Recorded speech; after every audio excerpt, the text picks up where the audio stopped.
Welcome, ladies, to the Real Estate Investor Show, providing inspiration, strategies, and insight to empower women investors to live balanced and financially free lives. Now, here are your co-hosts, Liz and Andressa. So in today's episode, ladies, we have Kendra Barnes. She's a full-time investor and has been able to leave her 9 to 5 and focus on real estate investing full-time. I think you're going to get so much out of this really real, authentic interview that we have with her today. I think one of the things will be most helpful for you is the strategy that she started early on in terms of house hacking. We've heard of house hacking, but I love her actual process and how to do it, because she went from living in a single family home that she loved all the space she had to house hacking, right? You have to live a little bit of a smaller home or apartment with your tenants, and a lot of people might think you're nuts for doing that. So I love her, not only her strategy, but her thought process and her mindset to do that. So I think you'll get a lot from that conversation today. Yes. And she quote unquote retired at age 32. So we asked her, what was the plan? How were you able to leave your 9 to 5 job? And once you achieved that goal, did you quit that day or you waited a little bit more? And you'd be surprised what she did. Welcome back, everyone. This is Liz. And this is Andressa. Welcome back to the Real Estate Investor Show, where our mission is to empower women to live a financially free and balanced life. Right, Andressa? That is correct. Whatever balance means to you. We like to say that over and over again, because we know there's no perfect balance, but there's a sense of wanting everything in life as women, as investors on this journey, right, of financial freedom. So thanks for being back with us. We so appreciate all of you, amazing women listening, and men. We know men like our show too, so that's awesome. But thank you for being back on another episode. We have Kendra Barnes with us today. So excited to jump into her journey, because it is a journey. She's done some amazing things in terms of her experience with investing. So welcome, Kendra, for taking time to be with us here this week. Thank you. Super excited. Yeah, we're going to jump into her story in a moment. As we always like to do, right, Andressa, we like to kind of get connected to share something that's coming up for us, because we always have the thought is that if it's coming up for us, it's coming up for other women. So that may or may not be true, but that's how we're feeling. And that's why we like to kind of get connected very succinctly with some sort of tip or lesson or something you could take into your life, right, Andressa? Yeah. So what's going on? So, lately we, Andressa and I, we lead a membership. And it's a really great group of women where we do lots of different things. We do masterminding, we do accountability calls. I mean, these women are busy. They're busy with the different things they're a part of through our membership. And we have a free membership and a paid membership. But what I want to share today with all of you is the power of when someone gives you a suggestion or advice, or they give you something to kind of take in. And we saw this on a recent mastermind call. And I just want to share it with all the women listening, because we all get support in different ways, right? Whether you're at the pool with the kids, or, you're talking to a good friend, or you're part of your own accountability group, or wherever you're getting support where other people have your back. And then what ends up happening is you get suggestion. It's like a light bulb that goes on, right? You go away from the conversation. You actually do it, right? You actually do what the person suggests or recommends. And then you never share with them what happened. You never go back to them and say, thank you so much for sharing that with me or introducing me to that person. And I don't know if it's just the business of life, or we forget, or is that really that important? And why I'm saying this is a woman had shared, and she put it up on our community, our private Facebook group, and said, based on the call last month, you all really helped me to the fire about putting my will in place, and I've been talking about it for a year. I did it. It's done. Thank you so much. And you know what? That was so cool to see, because it gives the people who give support this like, oh my God, it's awesome, right? You feel you're cheering them on. So I just give that recommendation to everyone listening, that when someone gives you support, gives you an idea, whether it's a formal suggestion like a coach or a mentor, or literally it's a friend at the pool, circle back with them in some capacity and say, thank you, I did that. And I wanted to share with you the impact you had in that moment. You make their day, because people want to give support and they want to know what happened. Yeah. So that's what I have for you this week. And the worst thing that you can do is nothing with that, right? That's basically it. I want to share one quick thing about mastermind because I was part of different types of masterminds. And one of the biggest experience that I had once in a conference is that you were receiving the advice, the recommendations, and the only thing you were supposed to say is thank you instead of yes, but how about, and then your brain goes in that rabbit hole. Oh, yeah, I did it already, or whatever it is. So it's just like a yes, thank you, like go ahead and move on. And I can, if you're not following somebody's advice, is basically because you don't trust that person or you do not believe it. So you have the wrong mentor. Dead serious about it. Choose another mentor. Because if my mentor says, give 2 steps to the right and jump 3 times and then you roll it, I'm not going to even ask why. I'm just going to do it because I trust that person that is mentoring me. Yeah. And if I am following it, I need to be a follower. I don't need to be that like, but whatever. Our brain can go, in so many different directions. And the beauty of the mastermind, it's exactly what Liz is saying. You receive the support, you give it a try, and good things might happen. Right. Yeah. So it's, and you give it the feedback and saying, listen, and in her case, Liz, remember she had, I think it was July 4th was the deadline. She did it way prior. Yeah. She got the support. She found who could help her figure things out because she didn't do it by herself. And she got it done.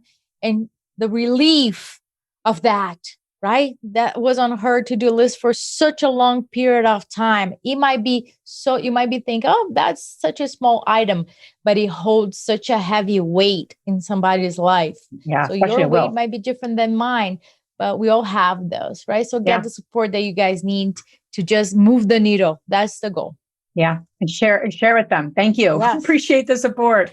So awesome stuff. So Kendra, thanks so much for being with us, spending time with us today in our community and all the wonderful people that are part of our journey here. So we always like to kick things off. I could say, why did you get started in real estate investing? But we really like to go a little deeper. We like to go deep and succinct on our show, just kind of get to it. So, but what I ask you is, what propelled you specifically, when and how you got involved in real estate investing? Yeah. Hey, you guys. Thanks again for having me. So I got into real estate investing super randomly. I do not come from a family of real estate investors. I do not come from a wealthy family. I come from a middle-class military family. And I played a game one day. The game is cash flow. I know you guys know cash flow. Mm-hmm. And I had a wake-up call playing that game because I had never considered the idea of passive income. I had been taught, you go to school, you get a good job, and then of course you work that job until you're like 70, and then you retire, and then you live the life of your dreams. But what that game taught me on that random day, at this game night, was that you can make your money work for you. And from that day on, it was like, I got to get into real estate. And so that's really what propelled me. Wow, that's fascinating, right? A game can really change somebody's life. It's a great game. Jess, have you played the game? Yes, absolutely. I mean, it's so like experiential. Yeah. I think that's what that game does so well. But anyway, I'm interrupting you. You're about to ask something. So walk us through your first deal, right? From that game into really, really doing it. Tell me exactly what have you done first in order to get the first deal under your belt?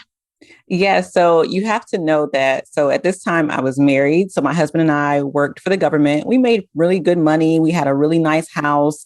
In hindsight, way too big of a house for just 2 people, but we were living the American dream, right? And we were taking international vacations a few times a year. We were just traveling at the drop of a dime. We were like building custom closets in our house, and we were saving money, but we were never saving to invest. We were never investing money. We were just, living it up. So we were living well, but not building wealth. And it's not that we didn't think we could, we just never thought about it. Right. And so played that game on I think it was like a Saturday. By Monday morning, we were looking for properties to buy. No training, no education, no mentors, not even a friend or family member that we could ask. We just kind of jumped right in, which is good in a way, but anyone listening to this podcast right now, you're literally starting out better than I did. Because back then, like real estate investing education was like this mythical thing. I mean, it seemed a little scammy. Like you might go to some hotel seminar and they might try to upsell you for this $1 million thing. It wasn't accessible. And so we just dove right in. We started looking for properties, like I said, like 2 days later, and we ended up buying so we lived in Washington, D.C. and it was like 2013. We ended up buying a duplex in Washington, D.C. as our first rental property. Wow. And how did you find it? How did you fund it? Yeah, good question. So we actually found it. We had a real estate agent, but we found it ourselves. So our real estate agent was sending us listings, but we happened to see this one on Redfin and we asked, could we go view it? It was occupied on one side and it was unoccupied on the other. Now, at the time, we had no idea about house hacking, but if we had, we would have saved a lot of money because the duplex cost $228,000. And the down payment, because we were not going to live in it because it's a rental, the down payment was $57,000.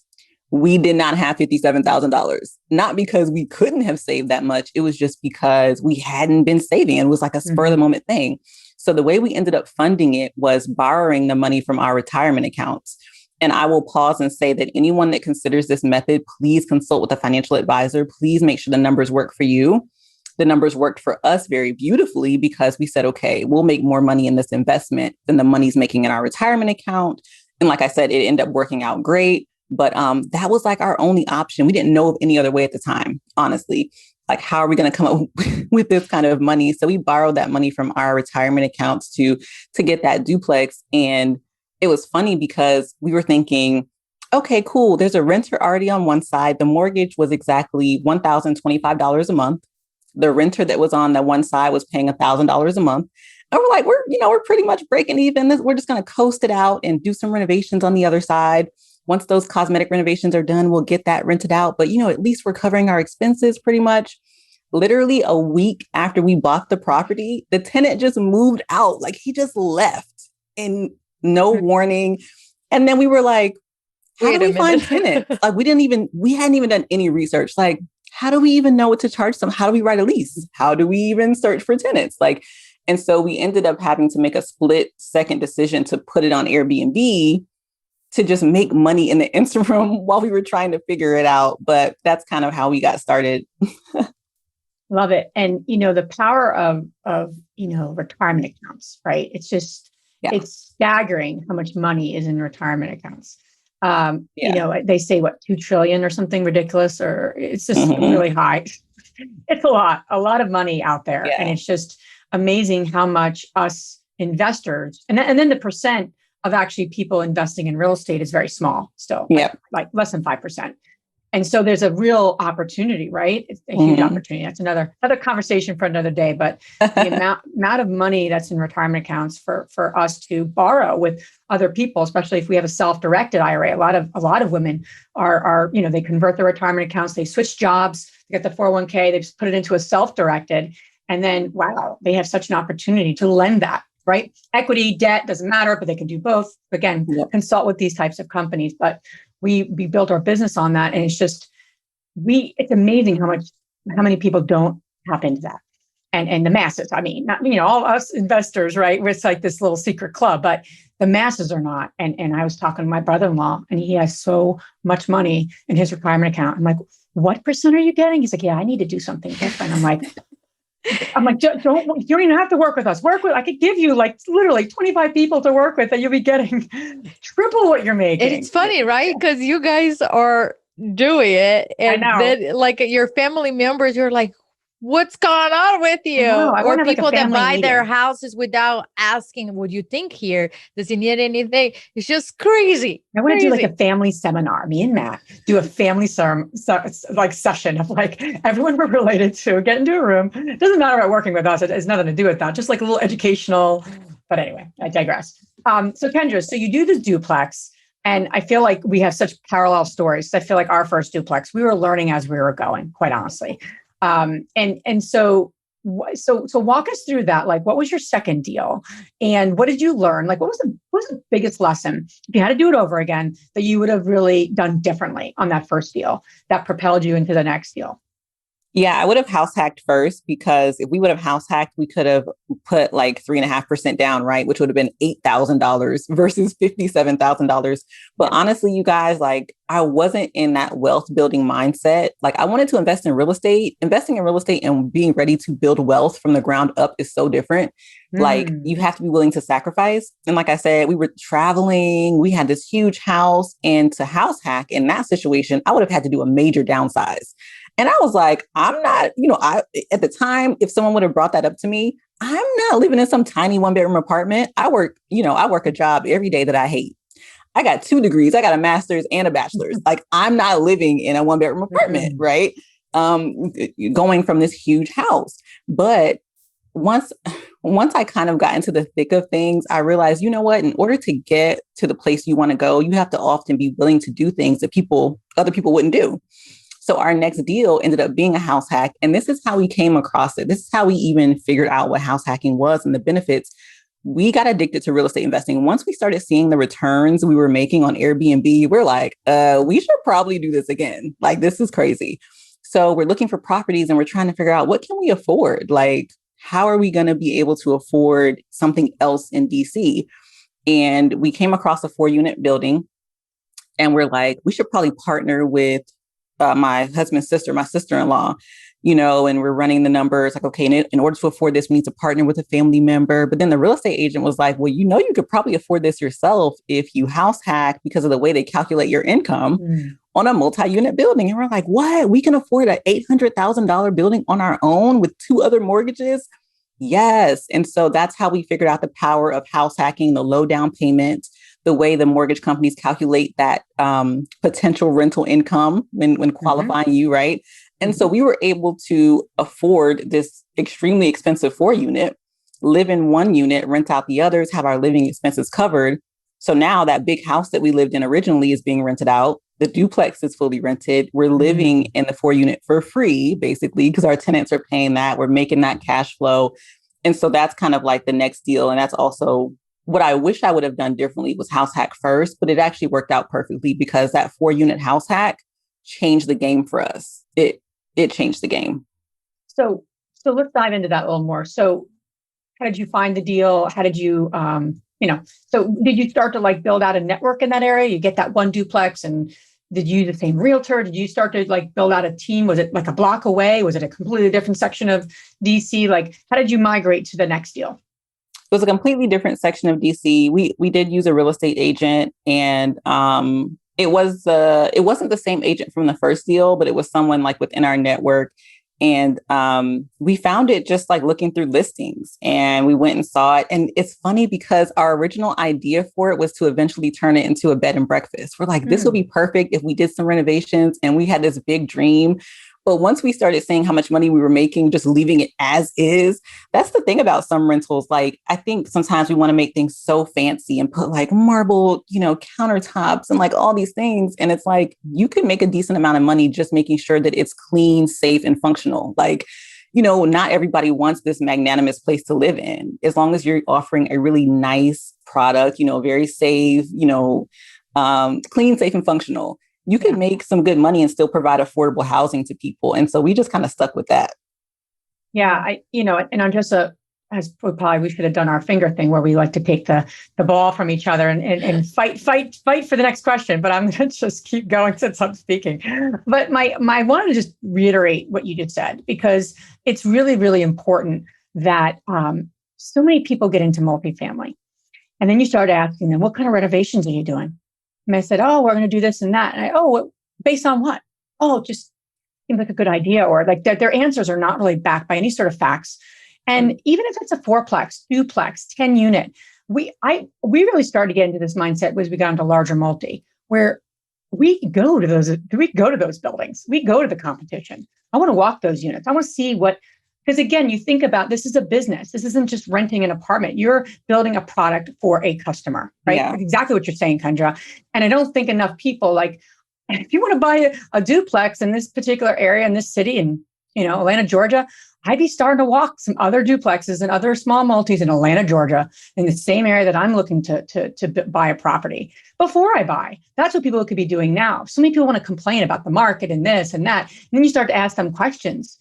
They have no idea what they're even looking for. Yeah. So I just think that's so important. I think I got that later when we were getting into larger multi. I wish I did that when we were in even the less than 10 unit multi, because you're still being competitive with it. You're still in competition. There are other people. Yeah. And right now may not be hard, but there are times and waves in this cycle that you want to have the best product for the best price in the area that you're in. And so many people don't study their competition. They don't even know to do that. Well, do that, because to your point, Kendra, if you checked off those 3 boxes, you knew in a sense that I don't need to put marble. And that totally makes sense, unless it's a different environment. It's a different type of rental, right? Totally makes sense. There are rentals that probably demand that. Exactly. So I just want to reiterate that. It's funny that you're saying that, in terms of finishes. I went to Texas once and I was like, I think it was my first time in Texas, right? So here in Philly, you buy a shell, $200,000.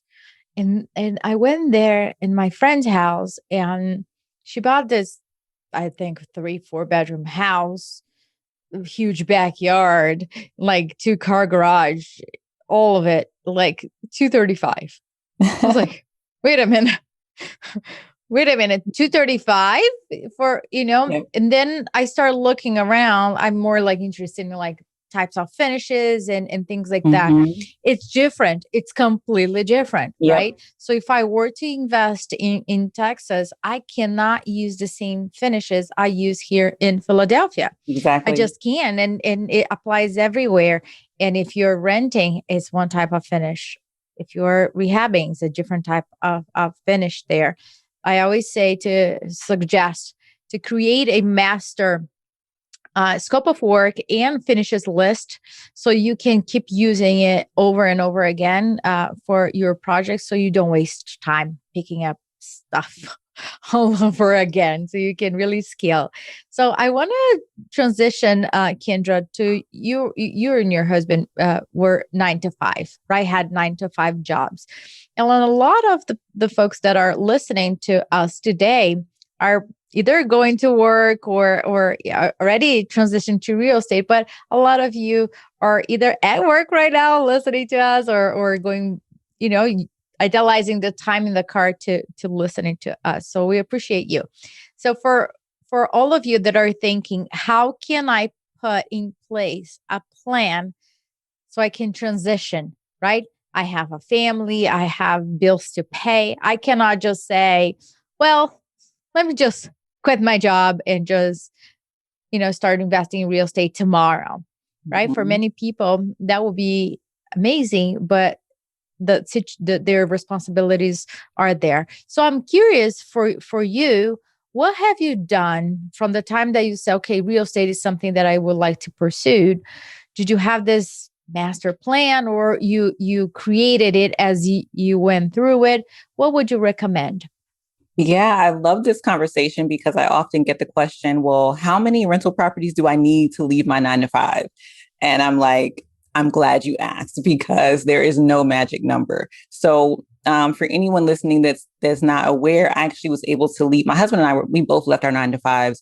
I was 32 years old at the time. Basically, I created my own retirement, so I no longer had to rely on my government retirement. And we did that from our real estate investments, right? And so what we did was we created a goal that was a number goal, right? What is our cash flow goal that will sustain our lifestyle? Once we reach that goal, now I'm going to be real with you guys. Once we actually hit that number, I wanted to quit that day. I'm like, let's leave. Let's do it. It's today. The bank account is showing that it gives me authorization to say goodbye. Thankfully, my husband is more like calculated and patient than I am, because he said, no, let's like make sure it's sustainable, because you guys know there are vacancies, things need to be fixed. So let's make sure that we can still survive the ebbs and flows of being full-time real estate investors. And so we actually waited 3 years from the time we reached our cash flow goal. We waited 3 years before we actually left our 9 to 5, but it's really important to start with that number in mind. Like, I want to make an extra X amount of dollars per month with real estate investing. And then once you set that number, it's easier to back into what that looks like where you are. Because listen, like having 10 rental properties in Washington, D.C. looks very different from 10 rental properties in Detroit or in Chicago or in Raleigh, North Carolina. And so you can't say, oh, I just need 10 properties, because 10 properties in Detroit might not get you to the number you specifically need. 2 properties in DC might get you to that number. You know what I'm saying? And so it's super important. Set that number goal and then work backwards from there to see what it looks like for you specifically. Yeah. And that's so important, right? Because so many people get into I just came back from a conference and, the conversations were circling around how many units do you own? How many units do you manage? I mean, it's all like, right. It's all just, I hate to say bravado, but, it wasn't a women's conference because I don't think those conversations happen like that. But my point in saying that is to your point, that's really critical. I mean, ladies, listen to that. That's a great suggestion of where do you own? What kind of asset do you own? And what cash flow is it going to yield conservatively, right? Because then there's so many pieces we can dissect in what you said. Number one, yes, the numbers show it's going to cash flow $200 a month. Okay, what's the age of the property? Because I know we bought multis in an area that was kind of up and coming, supposedly, and we bought too high, and it was a 1960s fourplexes. So the amount of maintenance, the amount of deferred maintenance, because again, remember, sellers are not going to tell you everything about the property. They're selling for a reason. What are you saying? I know, right? They're not going to tell me everything? Everything, right? So you have like deferred maintenance. You have an owner who wants to move on, a seller, that wants to move on. And it was like in the 1960s, these properties were built. So our goals of like, this is the cash flow goal for a long time with those buildings. We did not achieve that due to the fact that we overpaid. And we had a lot of deferred maintenance that we were paying out, right? So you have to consider all those things when you have that cash flow goal and you don't have enough money, maybe put aside in terms of like, okay, this is our capital expenditures, like those one-time events that are really going to cost me, a roof, hot water heater, list goes on. So you have to be mindful of all those things, not just like, this is going to yield $200 and awesome, I can go lay on the beach. But to your point, Ken, I love what you're saying, because it's really about the market, and it's about the type of asset you're marketing, and that your product, if you will, right? To compare it to the business world, it's your product. That doesn't get talked enough. We talk about units. We talk about what do you own, and how much of it do you own, versus where do you own it, and what yield are you owning it? Because you could get to your financial goals maybe in less units. Now, if you raise money and you start to get into larger projects, you're going to be giving up some ownership. Not a bad thing. That's the world that I'm in. Or we're in, me and my husband, and it's not a bad thing. It's just you own less of the building, and you're trading things, right?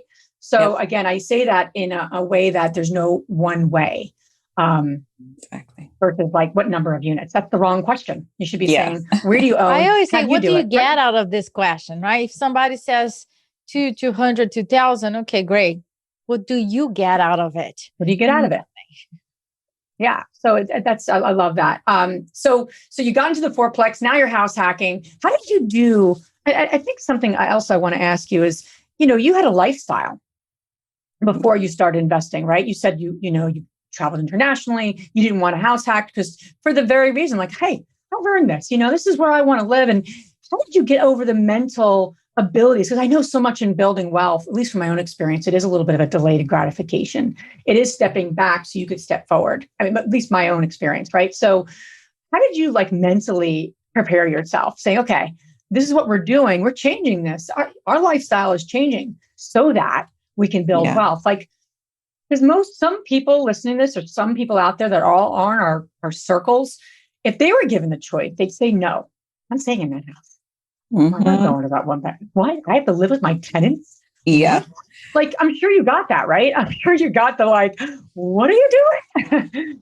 So how did you stay strong and with your husband and really come into a place of like, I'm doing this? Like, what mental work did you do? Did you, surrounding yourself? Like what inner work did you do to kind of move beyond your own thought processes? Listen, so my husband is very low maintenance. So it was never a problem he'd still be house hacking today. Yeah. And I'm like, we have a baby. Like right now, we're not at this stage. Honestly, house hacking for me today would look like a side by side with the living on top or below people with a baby right now. it's not in the cards for me. And it was really a struggle, not only because of the space downsize, but also because we ended up occupying the unit that was on the bottom floor.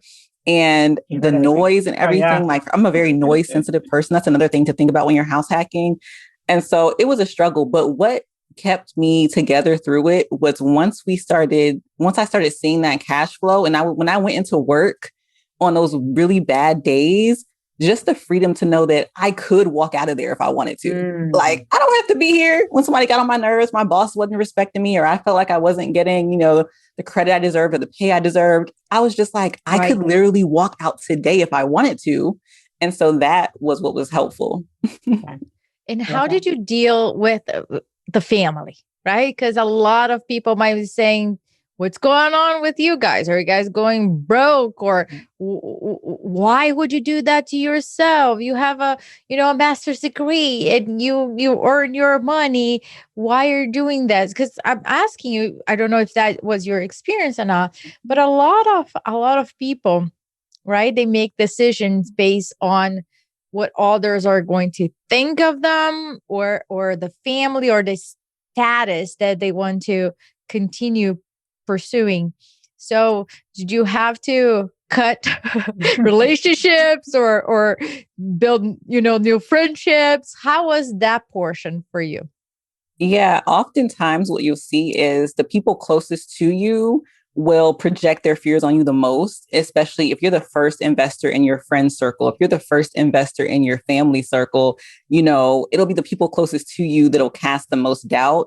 And what I find is that you can't let them limit you based on their fears, right?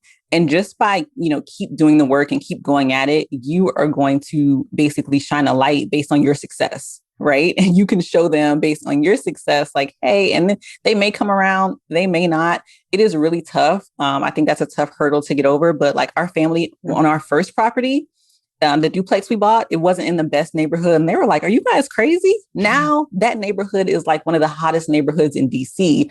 And they're all like, man, we should have bought there. On the second property we house hacked, they're like, you guys are going backwards. You got this beautiful house, right? Now that's what catapulted us to financial freedom.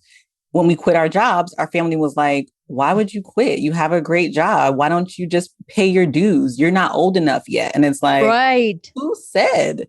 And so I think it's a generational thing too. My parents are from a different generation where they're like, you work hard all your life, you pay your dues. And I'm like, who do I owe dues to? Like, and so, yeah, we're still battling some of it, but our success has basically been able to be that shining light, and more of our family is coming around now.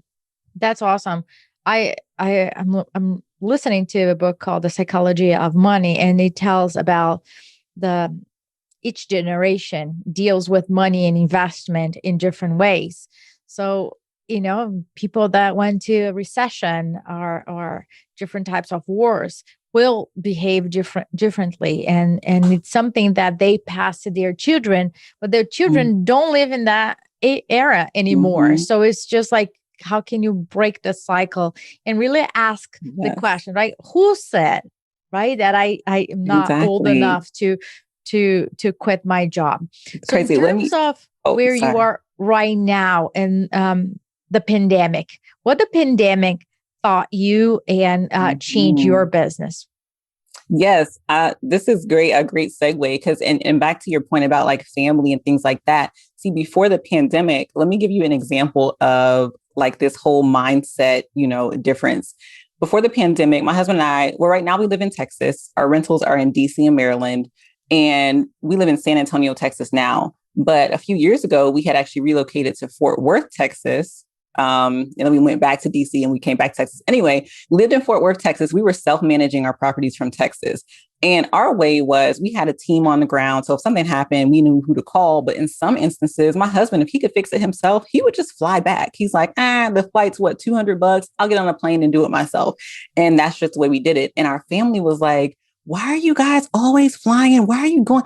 And I'm like, okay, think about this. When I was an international economist for the Department of Agriculture, my job flew me all around the US, flew me all around the world, sometimes at a few weeks' notice. No one ever questioned why I was traveling so much for my job. But when I'm traveling so much for the business that I own, it's like, you guys are doing too much. You need to sit down. but you get applauded for traveling for the company you work for. And I think that is so strange. So the pandemic changed our business model because now we're back in Texas. Our rentals are still on the East Coast, and we weren't really able to travel freely like that. And we weren't really able to find a property manager that worked well with us or that we trusted. And so what we've been doing is basically selling some of the properties there. And now we're going to start building our portfolio up here. So that's how the pandemic has shifted our business. We haven't been able to get back and forth to actually get eyes on our property as much as we like to. So we're kind of pivoting. That's great. And I know that you mentioned in some of our back and forth, and I think one of the first conversations you and I had about some of the new investing strategies, which I think is so much part of this business, right? You start to have success in one niche and you get success and you're like, okay, we've done that. We've been there, done that. And then you're like, okay, where can we redeploy some of our focus? And it happens all the time. And I think if you do it right, pivoting can be very powerful. It could be just like the right time, the right market, the right fill in the blank.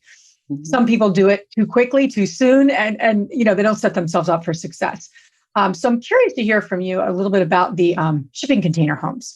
I know when you and I chatted, it was the second person, you and another woman in the same week that we had this conversation.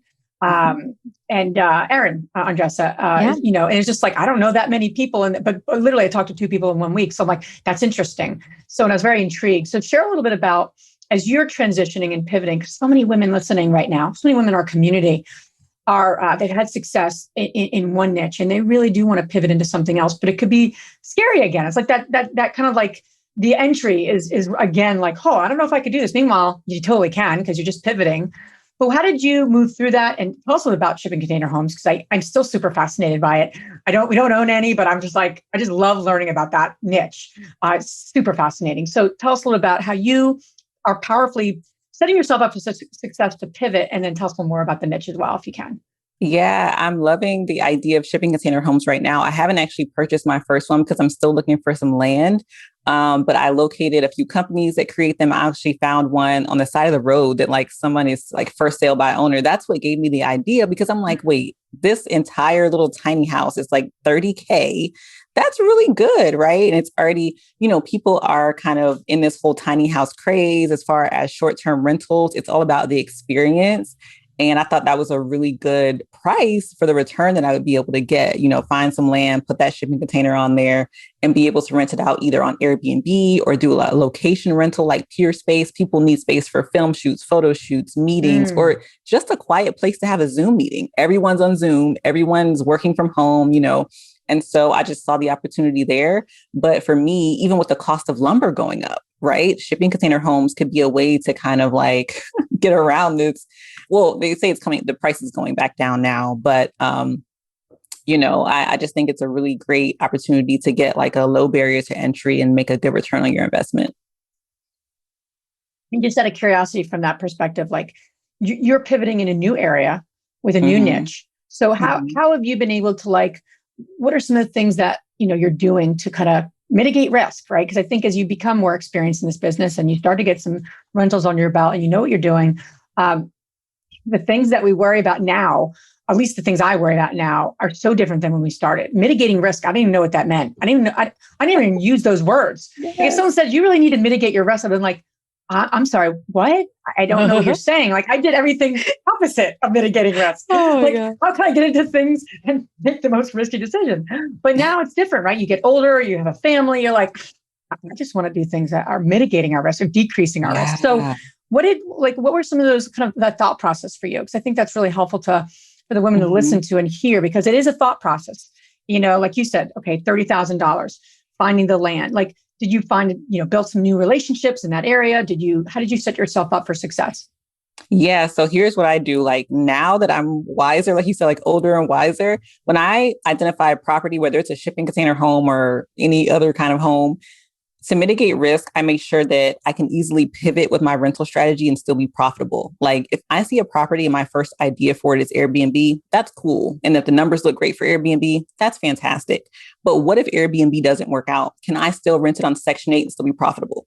Can I still rent it to travel nurses and still be profitable? Can I rent it to a regular cash tenant? And you have to make sure that you can easily pivot and you really know your area, because plan A might not work out. right? And that's something I didn't know years ago. That's something I didn't know to look for, like looking at what does the city have planned for that area in the next 5 to 10 years? Because the things that we see happening now, the buildings we see that are getting constructed, those decisions happened a decade ago, right? And so that's what I'm doing now. Like I am constantly making sure that I can easily pivot and still be profitable.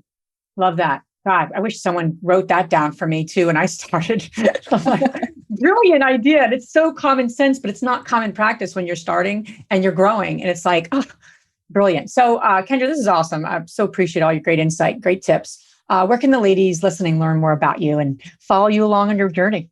Yeah, I hope you guys come over and find me on Instagram at The Key Resource. I share a lot of like behind the scenes and tips and things there. If you find me there and you heard me on this podcast, you can DM me and say hello. I would love to chat with you guys. Once you find me on Instagram, my website, everything, all that stuff is right in the link in my bio.